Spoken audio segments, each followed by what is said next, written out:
ನಮಸ್ಕಾರ. ಮುಖ್ಯಾಂಶಗಳು. ಭಾರತದ ನವೋದ್ಯಮ ಅಭಿಯಾನದಲ್ಲಿ ಪಾಲ್ಗೊಳ್ಳಲು ಬಾಂಗ್ಲಾದೇಶದ ಉದ್ಯಮಿಗಳಿಗೆ ಪ್ರಧಾನಿ ನರೇಂದ್ರ ಮೋದಿ ಕರೆ.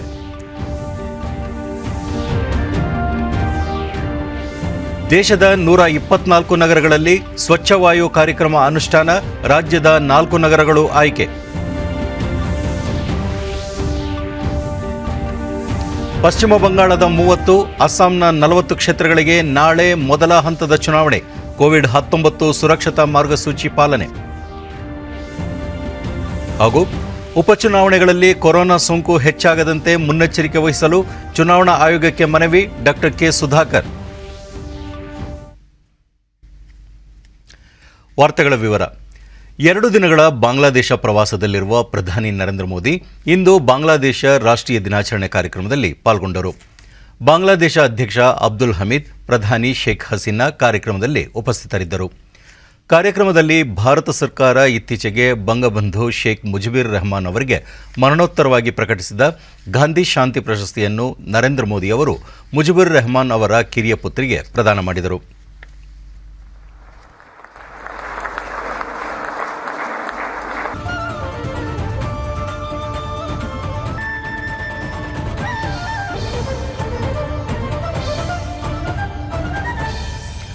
ವಿವಿಧ ಸಾಂಸ್ಕೃತಿಕ ಕಾರ್ಯಕ್ರಮಗಳನ್ನು ಆಯೋಜಿಸಲಾಗಿತ್ತು.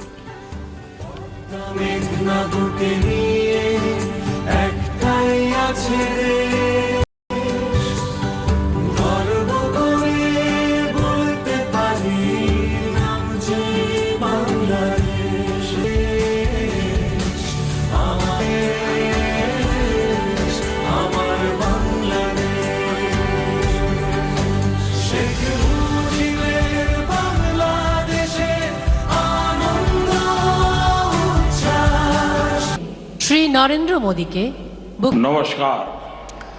ಪ್ರಧಾನಿ ನರೇಂದ್ರ ಮೋದಿ ಮಾತನಾಡಿ, ಬಾಂಗ್ಲಾದೇಶ ಸ್ವಾತಂತ್ರ್ಯ ಹೋರಾಟದಲ್ಲಿ ಅಲ್ಲಿನ ಜನರೊಂದಿಗೆ ನಿಂತ ಭಾರತೀಯ ಸೇನೆಯ ಯೋಧರಿಗೆ ನಮನ ಸಲ್ಲಿಸುತ್ತಿದ್ದೇನೆ. ಬಾಂಗ್ಲಾದೇಶ ವಿಮೋಚನಾ ಯುದ್ಧದಲ್ಲಿ ಪಾಲ್ಗೊಂಡ ಅನೇಕ ಭಾರತೀಯ ಯೋಧರು ಇಂದಿನ ಸಮಾರಂಭದಲ್ಲಿ ಹಾಜರಿರುವುದು ಸಂತಸದ ವಿಷಯವಾಗಿದೆ. ದೇಶದ ವಿಮೋಚನೆಗಾಗಿ ಪ್ರಾಣತ್ಯಾಗ ಮಾಡಿದ ಎರಡೂ ದೇಶಗಳ ಯೋಧರ ನೆತ್ತರು ಬಾಂಗ್ಲಾದೇಶದಲ್ಲಿ ಹರಿಯುತ್ತಿದೆ. ಈ ನೆತ್ತರು ಯಾವುದೇ ಶಕ್ತಿಯಿಂದ ಎಂದಿಗೂ ಮುರಿಯಲಾಗದಂತಹ ಬಾಂಧವ್ಯವನ್ನು ರೂಪಿಸಿದೆ. ಭಾರತ ಬಾಂಗ್ಲಾದೇಶ ನಡುವಿನ ಬಾಂಧವ್ಯಕ್ಕೆ 50 ವರ್ಷ ತುಂಬುತ್ತಿರುವ ಸಂದರ್ಭದಲ್ಲಿ ಭಾರತದ ನವೋದ್ಯಮ ಮತ್ತು ಆವಿಷ್ಕಾರದ ಪರಿಸರದಲ್ಲಿ ಜೊತೆಯಾಗಲು ಬಾಂಗ್ಲಾದೇಶದ 50 ಉದ್ಯಮಶೀಲರನ್ನು ಭಾರತಕ್ಕೆ ಆಹ್ವಾನಿಸಲಾಗುತ್ತಿದೆ. ಬಾಂಗ್ಲಾದೇಶದ ಯುವ ಜನತೆಗೆ ಸ್ವರ್ಣ ಜಯಂತಿ ವಿದ್ಯಾರ್ಥಿ ವೇತನವನ್ನು ನೀಡಲಾಗುವುದು ಎಂದರು. ಬಾಂಗ್ಲಾದೇಶದ ಸ್ವಾತಂತ್ರ್ಯ ಸಂಗ್ರಾಮದಲ್ಲಿ ತಾವೂ ಸಹ ತಮ್ಮ 22ನೇ ವಯಸ್ಸಿನಲ್ಲಿ ಭಾಗಿಯಾಗಿದ್ದನ್ನು ಸ್ಮರಿಸಿದ ಪ್ರಧಾನಿ ನರೇಂದ್ರ ಮೋದಿ, ತಮ್ಮ ಜೀವನದಲ್ಲಿ ನೋಡಿದ ಮೊದಲ ಸಂಗ್ರಾಮ ಇದಾಗಿದೆ. ಬಾಂಗ್ಲಾದೇಶ ಸ್ವಾತಂತ್ರ್ಯಕ್ಕಾಗಿ ತಾವು ಮತ್ತು ತಮ್ಮ ಸಹೋದ್ಯೋಗಿಗಳು ಸತ್ಯಾಗ್ರಹ ಸಹ ಮಾಡಿದ್ದೆವು. ಭಾರತದಲ್ಲಿ ತಯಾರಾದ ಕೋವಿಡ್ ಲಸಿಕೆಗಳು ಬಾಂಗ್ಲಾದೇಶದ ಜನತೆಗೆ ನೆರವಾಗುತ್ತಿರುವುದಕ್ಕೆ ಭಾರತಕ್ಕೆ ಸಂತೋಷದ ವಿಷಯವಾಗಿದೆ ಎಂದರು. गौरव की बात है कि हमें शेख मुजिबुर रहमान जी को गांधी शांति सम्मान देने का अवसर मिला. बंधुगण, बांग्लादेश के स्वाधीनता संग्राम को भारत के कोने कोने से, हर पार्टी से, समाज के हर वर्ग से समर्थन प्राप्त था. तत्कालीन प्रधानमंत्री श्रीमती इंदिरा गांधी जी के प्रयास और उनकी महत्वपूर्ण भूमिका सर्वविदित है. उसी दौर में 6 दिसंबर 1971 को अटल बिहारी वाजपेयी जी ने कहा था, हम न केवल मुक्ति संग्राम में अपने जीवन की आहुति देने वालों के साथ लड़ रहे हैं, लेकिन हम इतिहास को एक नई दिशा देने का भी प्रयत्न कर. आज बांग्लादेश में अपनी आजादी के लिए लड़ने वालों और भारतीय जवानों का रक्त साथ साथ बह रहा है. ಬಾಂಗ್ಲಾದೇಶ ಪ್ರಧಾನಿ ಶೇಖ್ ಹಸೀನಾ ಕೋವಿಡ್ ಸಾಂಕ್ರಾಮಿಕ ವೇಳೆಯೂ ಈ ಸಮಾರಂಭಕ್ಕೆ ಹಾಜರಾಗಲು ಸಮ್ಮತಿಸಿದ ಪ್ರಧಾನಿ ನರೇಂದ್ರ ಮೋದಿಯವರಿಗೆ ಹೃತ್ಪೂರ್ವಕ ಅಭಿನಂದನೆಗಳು. ಬಾಂಗ್ಲಾದೇಶ ಭಾರತ ನಡುವಿನ ಸದೃಢ ಬಾಂಧವ್ಯಗಳು ಸದಾಕಾಲ ಮುಂದುವರಿಯಲಿವೆ. ಬಾಂಗ್ಲಾದೇಶದ ಸ್ವಾತಂತ್ರ್ಯಕ್ಕೆ ಭಾರತ ನೀಡಿದ ಕೊಡುಗೆ ಮತ್ತು ಭಾರತೀಯ ಸೈನಿಕರ ತ್ಯಾಗವನ್ನು ಎಂದಿಗೂ ಮರೆಯಲಾಗುವುದಿಲ್ಲ ಎಂದರು.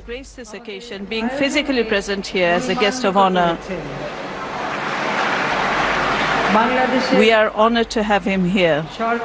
On behalf of the government, on behalf of the people of Bangladesh, my younger sister Sheikh Rehana and myself, I would like to express my sincere thanks and gratitude to the Honorable Prime Minister Narendra Modi and the people of India. ಇದಕ್ಕೂ ಮುನ್ನ ಇಂದು ಬೆಳಗ್ಗೆ ಢಾಕಾಗೆ ಆಗಮಿಸಿದ ಪ್ರಧಾನಿ ಮೋದಿ ಅವರನ್ನು ಬಾಂಗ್ಲಾ ಪ್ರಧಾನಿ ಶೇಖ್ ಹಸೀನಾ ಅಲ್ಲಿನ ವಿಮಾನ ನಿಲ್ದಾಣದಲ್ಲಿ ಬರಮಾಡಿಕೊಂಡರು. ಇದೇ ವೇಳೆ ಸೇನಾ ಪಡೆಗಳ ಗೌರವ ರಕ್ಷೆ ನೀಡುವ ಮೂಲಕ ಸಾಂಪ್ರದಾಯಿಕ ಸ್ವಾಗತ ಕೋರಲಾಯಿತು.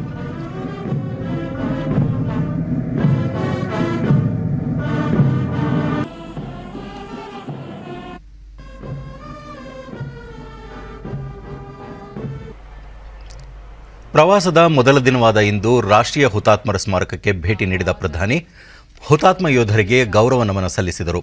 ಸಂದರ್ಶಕರ ಪುಸ್ತಕದಲ್ಲಿ ತಮ್ಮ ಅನಿಸಿಕೆಯನ್ನು ದಾಖಲಿಸಿ ಸ್ಮಾರಕ ಭೇಟಿಯ ನೆನಪಿಗಾಗಿ ಸಸಿಯೊಂದನ್ನು ನೆಟ್ಟರು. ಭಾರತೀಯ ಸಮುದಾಯವನ್ನು ಮತ್ತು ಬಾಂಗ್ಲಾದೇಶ ರಾಜಕೀಯ ಪಕ್ಷಗಳ ಮುಖಂಡರನ್ನು ಪ್ರಧಾನಿ ಮೋದಿ ಭೇಟಿ ಮಾಡಿದರು. ಪ್ರವಾಸದ ಎರಡನೇ ದಿನವಾದ ನಾಳೆ ಬಂಗಬಂಧು ಶೇಖ್ ಮುಜಿಬುರ್ ರೆಹಮಾನ್ ಅವರ ಜನ್ಮ ಶತಮಾನೋತ್ಸವ ಸಮಾರಂಭ ಹಾಗೂ ಬಾಂಗ್ಲಾದೇಶ ವಿಮೋಚನೆಯ ಸುವರ್ಣ ಮಹೋತ್ಸವ ಕಾರ್ಯಕ್ರಮದಲ್ಲಿ ಮುಖ್ಯ ಅತಿಥಿಯಾಗಿ ಭಾಗವಹಿಸಲಿದ್ದಾರೆ. ನಂತರ ಶತ್ಕೆರಾ ಮತ್ತು ಓರಕಂಡಿಯಲ್ಲಿ ಐತಿಹಾಸಿಕ ಜಸೋರೇಶ್ವರಿ ಕಾಳಿ ಮಂದಿರಕ್ಕೆ ಭೇಟಿ ನೀಡಲಿದ್ದಾರೆ. ಭೇಟಿಯ ವೇಳೆ ಅವರು ಅಲ್ಲಿನ ರಾಷ್ಟ್ರಪತಿ ಅಬ್ದುಲ್ ಹಮೀದ್ ಅವರೊಂದಿಗೆ ಮಾತುಕತೆ ನಡೆಸಲಿದ್ದಾರೆ. ಪ್ರಧಾನಿ ಶೇಖ್ ಹಸೀನಾ ಅವರೊಂದಿಗೆ ದ್ವಿಪಕ್ಷೀಯ ಮಾತುಕತೆ ನಡೆಸಲಿದ್ದು, ಇದೇ ವೇಳೆ ರೈಲ್ವೆ, ಆರೋಗ್ಯ, ಸಾಂಸ್ಕೃತಿಕ, ವ್ಯಾಪಾರ ಮೊದಲಾದ ಕ್ಷೇತ್ರಗಳಿಗೆ ಸಂಬಂಧಿಸಿದಂತೆ ಉಭಯ ದೇಶಗಳ ನಡುವೆ ಒಪ್ಪಂದ ಏರ್ಪಡಲಿದೆ.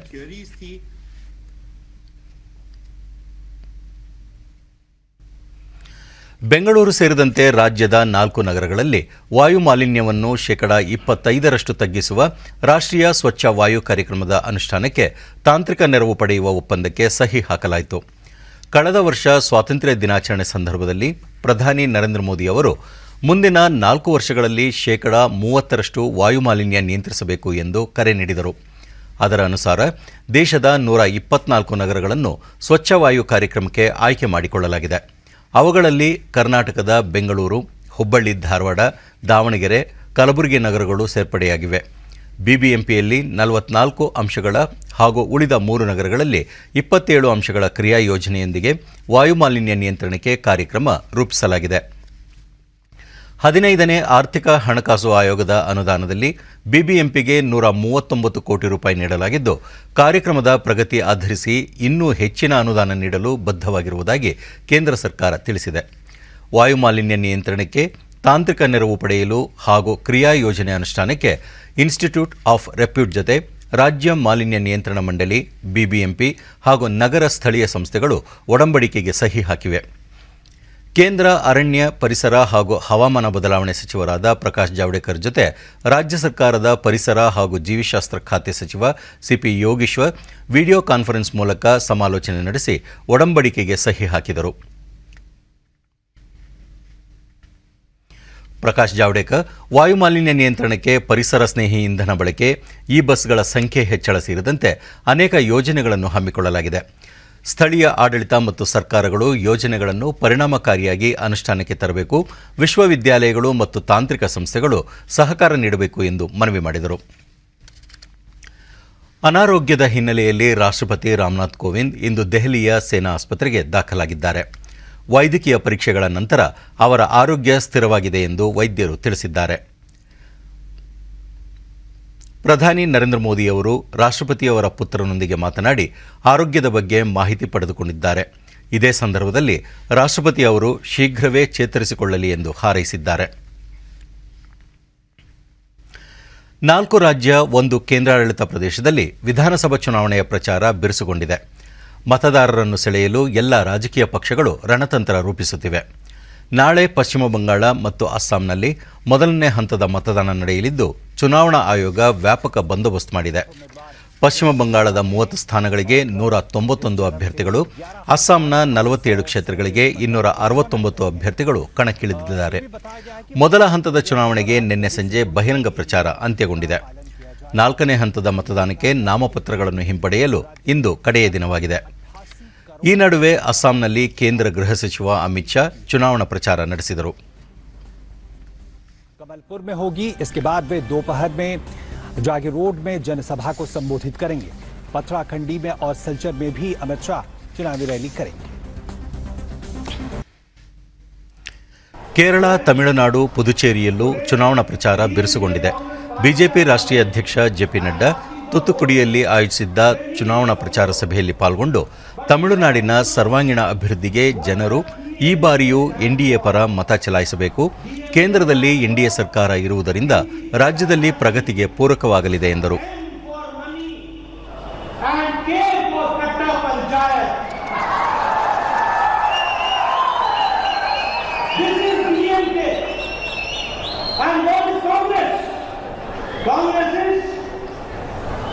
A party which has always ignored the local issues and the local sentiments. किया यहाँ 6 ಪುದುಚೇರಿಯಲ್ಲಿ ಬಿಜೆಪಿ ನಾಯಕಿ ಹಾಗೂ ಕೇಂದ್ರ ಸಚಿವೆ ನಿರ್ಮಲಾ ಸೀತಾರಾಮನ್ ಪಕ್ಷದ ಚುನಾವಣಾ ಪ್ರಣಾಳಿಕೆ ಬಿಡುಗಡೆ ಮಾಡಿದರು. ಕೇಂದ್ರಾಡಳಿತ ಪ್ರದೇಶದಲ್ಲಿ ಎನ್ಡಿಎ ಅಧಿಕಾರಕ್ಕೆ ಬಂದರೆ ಶೀಘ್ರವೇ ಸ್ಥಳೀಯ ಸಂಸ್ಥೆಗಳ ಚುನಾವಣೆ, ಹೆಣ್ಣು ಮಕ್ಕಳಿಗೆ ಸ್ನಾತಕೋತ್ತರ ಪದವಿವರೆಗೆ ಉಚಿತ ಶಿಕ್ಷಣ, ರೈತರಿಗೆ ವಾರ್ಷಿಕ 2,000 ರೂಪಾಯಿ, ಮೀನುಗಾರರಿಗೆ 6,000 ರೂಪಾಯಿ ಆರ್ಥಿಕ ನೆರವು ಮುಂತಾದ ಭರವಸೆಗಳನ್ನು ಪ್ರಣಾಳಿಕೆ ಹೊಂದಿದೆ.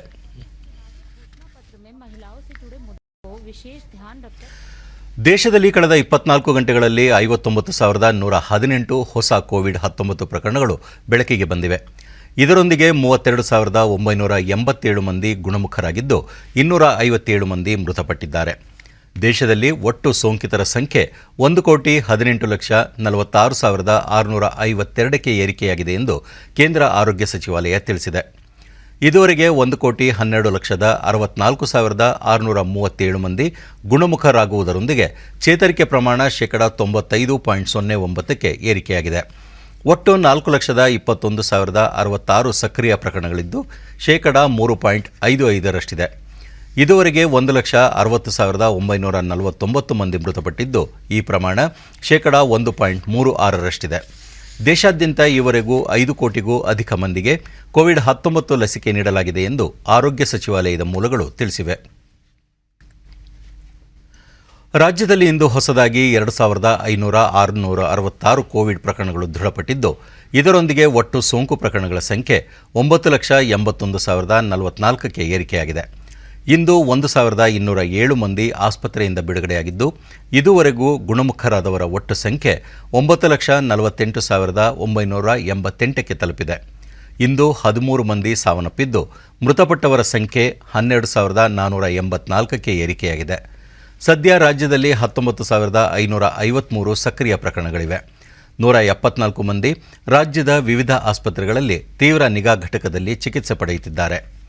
ಇಂದು 1,12,271 ಮಾದರಿಗಳ ಪರೀಕ್ಷೆ ನಡೆಸಿದ್ದು, ಇದುವರೆಗೂ 2,08,94,800 ಮಂದಿಗೆ ಕೊರೋನಾ ಪರೀಕ್ಷೆ ನಡೆಸಲಾಗಿದೆ ಎಂದು ಆರೋಗ್ಯ ಮತ್ತು ಕುಟುಂಬ ಕಲ್ಯಾಣ ಇಲಾಖೆ ತಿಳಿಸಿದೆ. ಬೆಂಗಳೂರಿನಲ್ಲಿ ಇಂದು 1,490 ಮಂದಿಗೆ ಸೋಂಕು ತಗುಲಿದ್ದು, ಒಟ್ಟು ಸೋಂಕು ಪ್ರಕರಣಗಳ ಸಂಖ್ಯೆ 4,24,349ಕ್ಕೆ ಏರಿಕೆಯಾಗಿದೆ. ಇಂದು 632 ಮಂದಿ ಆಸ್ಪತ್ರೆಯಿಂದ ಬಿಡುಗಡೆಯಾಗಿದ್ದು, ಇದುವರೆಗೂ ಗುಣಮುಖರಾದವರ ಸಂಖ್ಯೆ 4,06,449ಕ್ಕೆ ಏರಿಕೆಯಾಗಿದೆ. ಸದ್ಯ 13,327 ಸಕ್ರಿಯ ಪ್ರಕರಣಗಳಿವೆ. ಬೆಂಗಳೂರಿನಲ್ಲಿ 3 ಮಂದಿ ಮೃತಪಟ್ಟಿದ್ದು, ಇದುವರೆಗೂ ಒಟ್ಟು 4,572 ಮಂದಿ ಸಾವನ್ನಪ್ಪಿದ್ದಾರೆ. ಉಳಿದಂತೆ ರಾಜ್ಯದ ವಿವಿಧ ಜಿಲ್ಲೆಗಳಲ್ಲಿ ದಾಖಲಾಗಿರುವ ಸೋಂಕು ಪ್ರಕರಣಗಳ ಸಂಖ್ಯೆ ಈ ರೀತಿ ಇದೆ.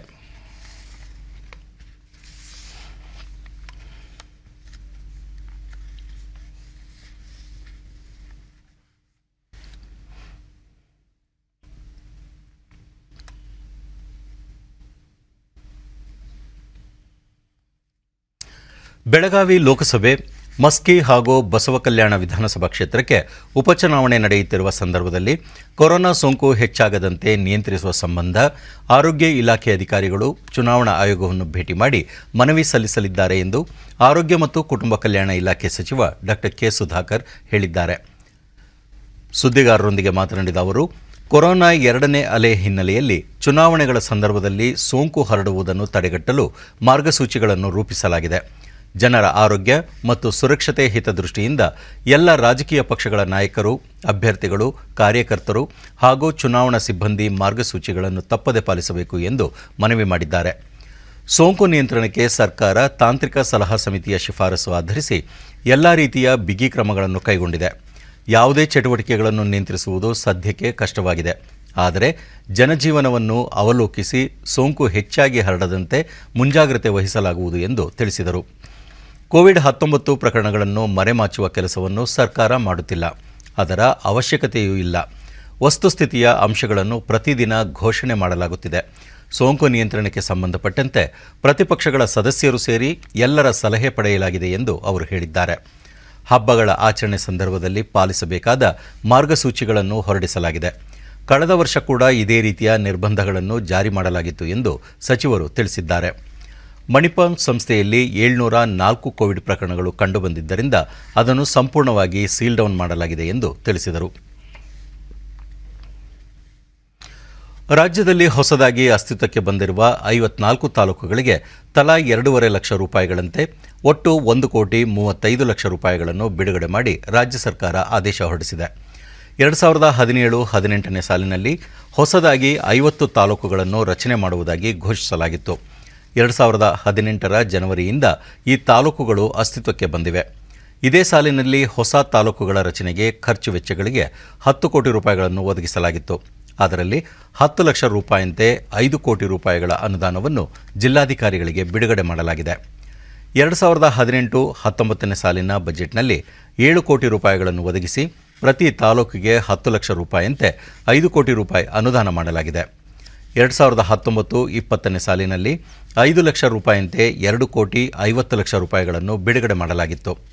2020-21ನೇ ಸಾಲಿಗೆ 3 ಕೋಟಿ ರೂಪಾಯಿಗಳ ಅನುದಾನ ಹಂಚಿಕೆ ಮಾಡಲಾಗಿದ್ದು 50 ನೂತನ ತಾಲೂಕುಗಳ ಜೊತೆಗೆ ಹೊಸದಾಗಿ ಅಲ್ಮೇಲ ಮತ್ತು ಉಳ್ಳಾಳ ತಾಲೂಕುಗಳನ್ನು ರಚಿಸಲಾಗಿತ್ತು. ಮತ್ತೆ ಸಾಲಿಗ್ರಾಮ ಹಾಗೂ ಮೂಲ್ಕಿ ತಾಲೂಕುಗಳು ಹೆಚ್ಚುವರಿಯಾಗಿ ಅಸ್ತಿತ್ವಕ್ಕೆ ಬಂದಿದೆ. ಒಟ್ಟು 54 ತಾಲೂಕುಗಳಿಗೆ ತಲಾ 2.5 ಲಕ್ಷ ರೂಪಾಯಿಯಂತೆ 1 ಕೋಟಿ 35 ಲಕ್ಷ ರೂಪಾಯಿಗಳನ್ನು ಕಂದಾಯ ಇಲಾಖೆ ಬಿಡುಗಡೆ ಮಾಡಿದೆ. ಕುಶಾಲನಗರ ತಾಲೂಕಿಗೆ ಹೆಚ್ಚುವರಿಯಾಗಿ 10 ಲಕ್ಷ ರೂಪಾಯಿಗಳನ್ನು ವಿಶೇಷ ಅನುದಾನವನ್ನಾಗಿ ಒದಗಿಸಲಾಗಿದೆ. ದೇಶದ 75ನೇ ಸ್ವಾತಂತ್ರ್ಯೋತ್ಸವದ ಅಂಗವಾಗಿ ಅಮೃತ ಮಹೋತ್ಸವವನ್ನು ಎಲ್ಲೆಡೆ ಹಬ್ಬದಂತೆ ಆಚರಿಸಲಾಗುತ್ತಿದೆ. ಗುಜರಾತಿನ ಸಬರಮತಿಯಲ್ಲಿ ಇದೇ 12ರಂದು ಪ್ರಧಾನಿ ನರೇಂದ್ರ ಮೋದಿ ಅವರು ದಂಡಿಯಾತ್ರೆಗೆ ಹಸಿರು ನಿಶಾನೆ ತೋರುವ ಮೂಲಕ ಉತ್ಸವಕ್ಕೆ ಚಾಲನೆ ನೀಡಿದ್ದಾರೆ. ರಾಜ್ಯದಲ್ಲಿಯೂ ಅಮೃತ ಮಹೋತ್ಸವಕ್ಕಾಗಿ ಚಿಕ್ಕಬಳ್ಳಾಪುರ ಜಿಲ್ಲೆಯ ವಿದುರಾಶ್ವತ್ಥ, ಮಂಡ್ಯ ಜಿಲ್ಲೆಯ ಶಿವಪುರ ಹಾಗೂ ಬೆಳಗಾವಿಯ ಕಿತ್ತೂರು ಆಯ್ಕೆಯಾಗಿವೆ. ಮುಖ್ಯಮಂತ್ರಿ ಬಿಎಸ್ ಯಡಿಯೂರಪ್ಪ ತಮ್ಮ ಟ್ವೀಟ್ ಸಂದೇಶದಲ್ಲಿ ಶಿವಪುರದ ಸ್ವಾತಂತ್ರ್ಯ ಹೋರಾಟವನ್ನು ಸ್ಮರಿಸಿದ್ದಾರೆ. ಸ್ವಾತಂತ್ರ್ಯ ನಮಗೆ ಸುಲಭವಾಗಿ ದೊರಕಿಲ್ಲ, ಅದಕ್ಕಾಗಿ ಅದೆಷ್ಟೋ ಹಿರಿಯರು ಹೋರಾಟ ನಡೆಸಿದ್ದಾರೆ, ಪ್ರಾಣವನ್ನೇ ಅರ್ಪಿಸಿದ್ದಾರೆ. ಅವರೆಲ್ಲರ ತಪಸ್ಸು ಹೋರಾಟಗಳ ಫಲವಾಗಿ ಸ್ವತಂತ್ರಗೊಂಡ ಭಾರತ 75ನೇ ವರ್ಷಕ್ಕೆ ಕಾಲಿಡುತ್ತಿದೆ. ಅವರೆಲ್ಲರ ಸ್ಮರಣೆಗಳೊಂದಿಗೆ ನಮ್ಮ ಕೃತಜ್ಞತೆಗಳನ್ನು ಸಲ್ಲಿಸೋಣ ಎಂದು ಹೇಳಿದ್ದಾರೆ. ಶಿವಪುರದಲ್ಲಿ ಬ್ರಿಟಿಷರು ಹೇರಿದ್ದ ನಿಷೇಧಾಜ್ಞೆ ಉಲ್ಲಂಘನೆ, ದೇಶದ ಭಕ್ತರಿಂದ ಧ್ವಜಾರೋಹಣದ ವಿಷಯಗಳನ್ನು ಟ್ವೀಟ್ನಲ್ಲಿ ಹಂಚಿಕೊಂಡಿದ್ದಾರೆ. ಸ್ವಾತಂತ್ರ್ಯ ಅಮೃತ ಮಹೋತ್ಸವ ಅಂಗವಾಗಿ ಗುಜರಾತ್ನ ಸಬರಮತಿಯಿಂದ ಹೊರಟಿರುವ ದಂಡಿ ಪಾದಯಾತ್ರೆ 14ನೇ ದಿನವಾದ ಇಂದು ಗುಜರಾತ್ನ ದೆರೋಲ್ ತಲುಪಿದೆ. 1930ರ ಮಾರ್ಚ್ನಲ್ಲಿ ಮಹಾತ್ಮ ಗಾಂಧೀಜಿಯವರು ದಂಡಿಯಾತ್ರೆಯಲ್ಲಿ ಸಾಗುವಾಗ ಇದೇ ಹಳ್ಳಿಯಲ್ಲಿ ನೆಲೆಸಿದ್ದರು. ಇಲ್ಲಿನ ಹತ್ತಿ ಗಿರಣಿಗಳಿಗೆ ಭೇಟಿ ನೀಡಿದ್ದ ಅವರು ಕಾರ್ಮಿಕರೊಂದಿಗೆ ಸಂವಾದ ನಡೆಸಿದ್ದರು. ಗಾಂಧೀಜಿಯವರ ಮಾರ್ಗದಲ್ಲಿ ಸಾಗುವ ಹಾಗೂ ಅವರ ಆದರ್ಶಗಳನ್ನು ಪಾಲಿಸುವ ನಿಟ್ಟಿನಲ್ಲಿ ಪಾದಯಾತ್ರೆಯಲ್ಲಿ ಉತ್ಸಾಹಿ ಯುವ ಜನತೆ ಹೆಚ್ಚಿನ ಸಂಖ್ಯೆಯಲ್ಲಿ ಪಾಲ್ಗೊಂಡಿದ್ದಾರೆ. उन्होंने साबरमती से देरोल तक दौड़ते हुए दांडी यात्रा पूरी की है. अलग अलग मजहब, जाति और जगह के लोग पद यात्रा में हैं. मानो लघु भारत बना हुआ है और बाकी देश इस यात्रा में शरीक होकर साथ चल रहा है. ಉತ್ತರ ಕನ್ನಡ ಜಿಲ್ಲೆಯ ಶಿರ್ಸಿಯಲ್ಲಿ ಬಣ್ಣದ ಹೋಳಿ ಹಬ್ಬವನ್ನು ಬಣ್ಣಗಳ ಬಳಕೆ ಇಲ್ಲದೆ ವಿಭಿನ್ನವಾಗಿ ಆಚರಿಸುವ ಸಂಪ್ರದಾಯ ರೂಢಿಯಲ್ಲಿದ್ದು ಜಾನಪದ ಕಲೆಗಳ ರಂಗೆ ಹೋಳಿಯ ಬಣ್ಣದಂತೆ ಕಂಗೊಳಿಸುತ್ತದೆ. ಪ್ರತಿ 2 ವರ್ಷಕ್ಕೊಮ್ಮೆ ಹೋಳಿ ಹಬ್ಬದ ಪ್ರಯುಕ್ತ ಬೇಡರ ವೇಷ ಕುಣಿತ ಎಂಬ ಜಾನಪದ ಜಾತ್ರೆಯನ್ನು ಆಚರಿಸಲಾಗುತ್ತದೆ. ಕಲಾವಿದರು ವಿವಿಧ ರೀತಿಯ ವೇಷ ತೊಟ್ಟು ನಗರದ ಬೀದಿಗಳಲ್ಲಿ ಮೆರವಣಿಗೆ ಮೂಲಕ ನೆರೆದವರನ್ನು ರಂಜಿಸುತ್ತಾರೆ. ಈ ಬಾರಿ ಮಾರ್ಚ್ 24ರಿಂದ 27ರವರೆಗೆ ಈ ಆಚರಣೆ ನಡೆಯುತ್ತಿದ್ದು, ಕೊನೆಯ ದಿನ ಮೆರವಣಿಗೆಯಲ್ಲಿ ಬೇಡರ ವೇಷ ಕುಣಿತದ ವೇಷಧಾರಿಗಳೊಂದಿಗೆ ರಾಮಮಂದಿರ ಸ್ತಬ್ಧ ಚಿತ್ರವೂ ಜೊತೆಯಾಗಲಿದೆ.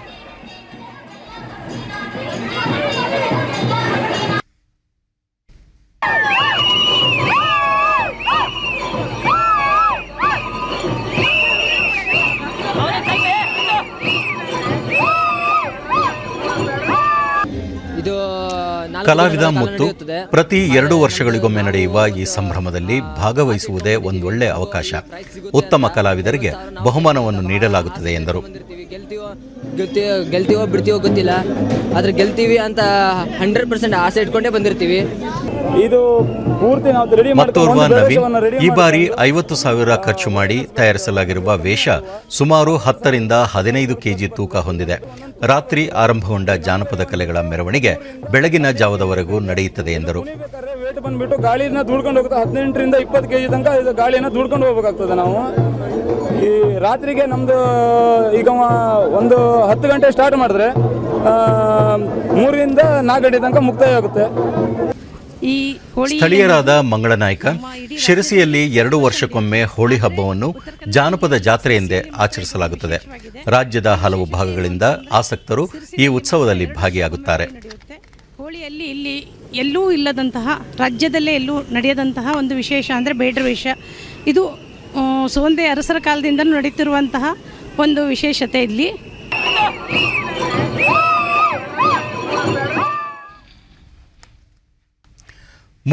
ಬಂಡ ಪ್ರದೇಶದ ಖಾಸಗಿ ಕೋವಿಡ್ ಆಸ್ಪತ್ರೆಯಲ್ಲಿ ಕಳೆದ ಮಧ್ಯರಾತ್ರಿ ಸಂಭವಿಸಿದ ಭಾರೀ ಬೆಂಕಿಯ ಅನಾಹುತದಲ್ಲಿ 10 ಮಂದಿ ಸಾವನ್ನಪ್ಪಿದ್ದಾರೆ. ಮಾಲ್ವೊಂದರ 3ನೇ ಮಹಡಿಯಲ್ಲಿ ಕೋವಿಡ್ ಚಿಕಿತ್ಸೆಗೆ ಮೀಸಲಾದ ಖಾಸಗಿ ಆಸ್ಪತ್ರೆಯಲ್ಲಿ ಕಳೆದ ರಾತ್ರಿ 12:30ಕ್ಕೆ ಬೆಂಕಿ ಅನಾಹುತ ಸಂಭವಿಸಿದೆ. ಮಾಹಿತಿ ಪಡೆದ ತಕ್ಷಣವೇ ಅಗ್ನಿಶಾಮಕ ವಾಹನಗಳು ಸ್ಥಳಕ್ಕೆ ಧಾವಿಸಿ ಬೆಂಕಿ ನಂದಿಸಿವೆ. ಆಸ್ಪತ್ರೆಯಿಂದ 70ಕ್ಕೂ ಹೆಚ್ಚು ರೋಗಿಗಳನ್ನು ಸ್ಥಳಾಂತರಿಸಲಾಗಿದೆ.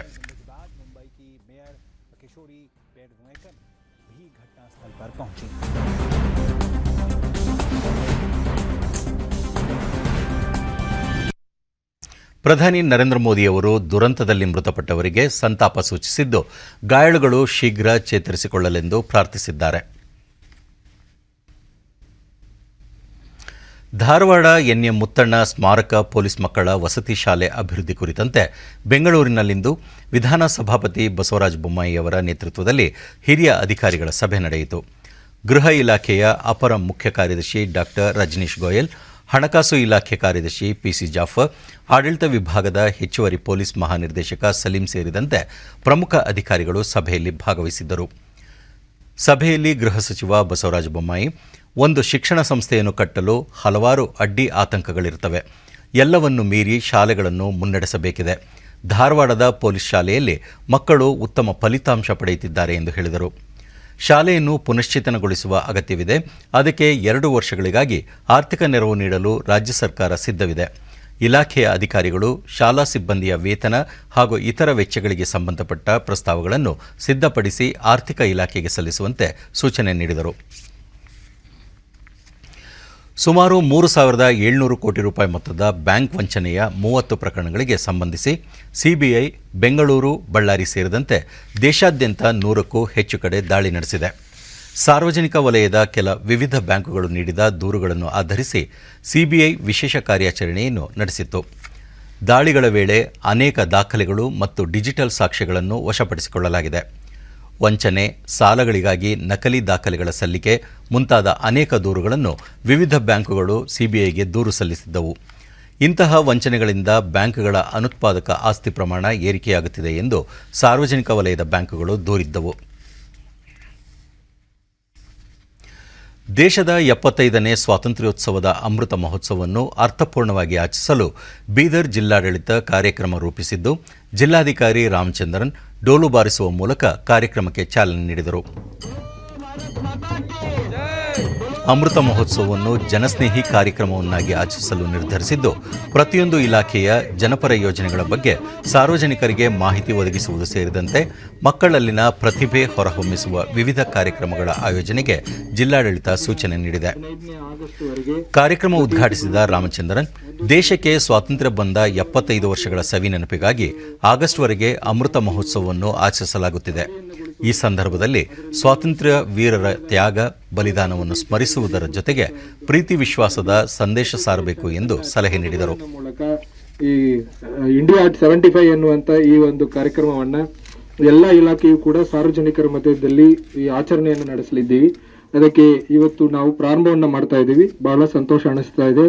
ಭಾರತ ಸ್ವತಂತ್ರ ಪಡೆದು 75 ವರ್ಷಗಳ ಒಂದು ಸಂದರ್ಭದಲ್ಲಿ ನಾವೆಲ್ಲ ಇದ್ದೀವಿ. ಈಗ ನಾವೆಲ್ಲರೂ ಕೂಡ ಒಂದು ಆತ್ಮ ಅವಲೋಕನ ಮಾಡಬೇಕು. ನಾವು ನಮ್ಮ ದೇಶಕ್ಕೆ ಸ್ವತಂತ್ರ ಮಹಾನ್ ವ್ಯಕ್ತಿಗಳಿಗೆ ನಿಸ್ವಾರ್ಥ ತ್ಯಾಗ ಮನೋಭಾವ ಹೊಂದಿರತಕ್ಕಂಥ ಎಲ್ಲ ಹಿರಿಯರಿಗೆ ನಾವು ಈ ಸಂದರ್ಭದಲ್ಲಿ ನಮ್ಮ ನಮನಗಳನ್ನು ಹೇಳಬೇಕು, ಅವರನ್ನ ಸ್ಮರಿಸಬೇಕು.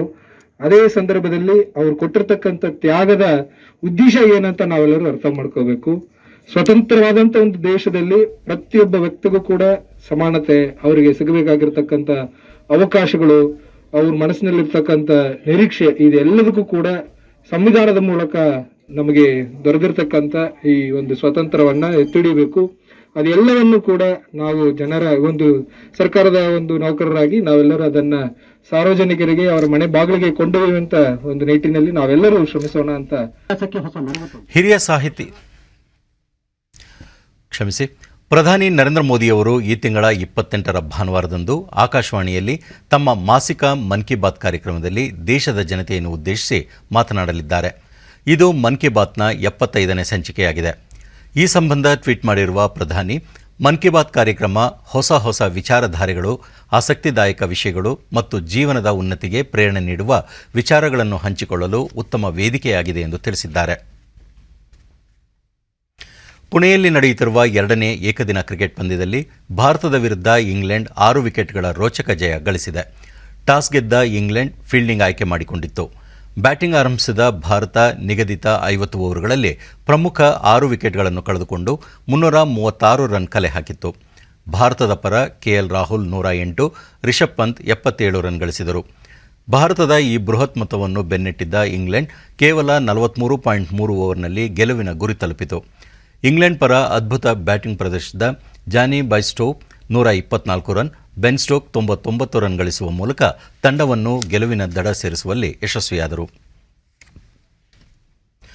ಪ್ರಿಯ ವೀಕ್ಷಕರೇ, ಬೆಂಗಳೂರು ದೂರದರ್ಶನ ಕೇಂದ್ರದ ಪ್ರಾದೇಶಿಕ ಸುದ್ದಿ ವಿಭಾಗ ಪ್ರಸ್ತುತಪಡಿಸುವ ವೈವಿಧ್ಯಮಯ, ಪ್ರೇರಣಾತ್ಮಕ ಮತ್ತು ವಿಚಾರಪೂರ್ಣ ಮಾಹಿತಿಗುಚ್ಛ ತಿಂಗಳ ವಾರ್ತಾ ಸಂಚಯ ಸುದ್ದಿ ಸೌರಭ ಭಾನುವಾರ ಸಂಜೆ 6:30ಕ್ಕೆ ಪ್ರಸಾರವಾಗಲಿದೆ.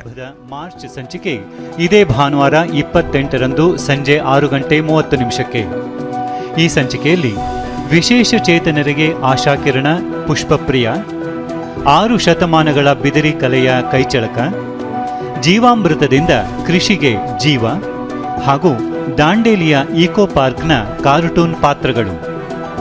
ಸುದ್ದಿ ಸೌರಭ ಇದೇ ಮಾರ್ಚ್ 28 ಭಾನುವಾರ ಸಂಜೆ 6:30 ಮರುಪ್ರಸಾರ ಏಪ್ರಿಲ್ ತಿಂಗಳ 4ನೇ ತಾರೀಕು ಭಾನುವಾರ ಮಧ್ಯಾಹ್ನ 2 ಗಂಟೆಗೆ. ತಪ್ಪದೇ ವೀಕ್ಷಿಸಿ.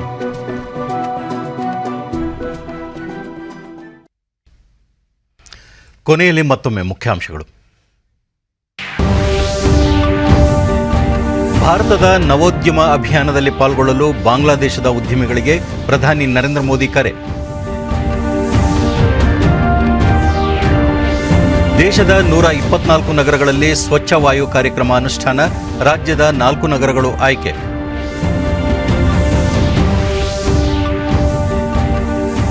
ಪಶ್ಚಿಮ ಬಂಗಾಳದ 30, ಅಸ್ಸಾಂನ 40 ಕ್ಷೇತ್ರಗಳಿಗೆ ನಾಳೆ ಮೊದಲ ಹಂತದ ಚುನಾವಣೆ, ಕೋವಿಡ್-19 ಸುರಕ್ಷತಾ ಮಾರ್ಗಸೂಚಿ ಪಾಲನೆ. ಹಾಗೂ ಉಪಚುನಾವಣೆಗಳಲ್ಲಿ ಕೊರೋನಾ ಸೋಂಕು ಹೆಚ್ಚಾಗದಂತೆ ಮುನ್ನೆಚ್ಚರಿಕೆ ವಹಿಸಲು ಚುನಾವಣಾ ಆಯೋಗಕ್ಕೆ ಮನವಿ, ಡಾಕ್ಟರ್ ಕೆ ಸುಧಾಕರ್. ನಮ್ಮ ವಾರ್ತಾ ಪ್ರಸಾರವನ್ನು ನೀವು ಡಿಡಿ ಚಂದನ ನ್ಯೂಸ್ ಯೂಟ್ಯೂಬ್ ಚಾನೆಲ್ನಲ್ಲೂ ವೀಕ್ಷಿಸಬಹುದು. ಇಲ್ಲಿಗೆ ಇಂದಿನ ವಾರ್ತಾ ಪ್ರಸಾರ ಮುಕ್ತಾಯವಾಯಿತು. ಸತ್ಯ, ಸಮರ್ಥ, ಸಂಪೂರ್ಣ ಸುದ್ದಿಗಾಗಿ ವೀಕ್ಷಿಸಿ ಚಂದನ ವಾರ್ತೆ. ನಮ್ಮ ಮುಂದಿನ ವಾರ್ತಾ ಪ್ರಸಾರ ನಾಳೆ ಬೆಳಗ್ಗೆ 7:30ಕ್ಕೆ. ನಮಸ್ಕಾರ.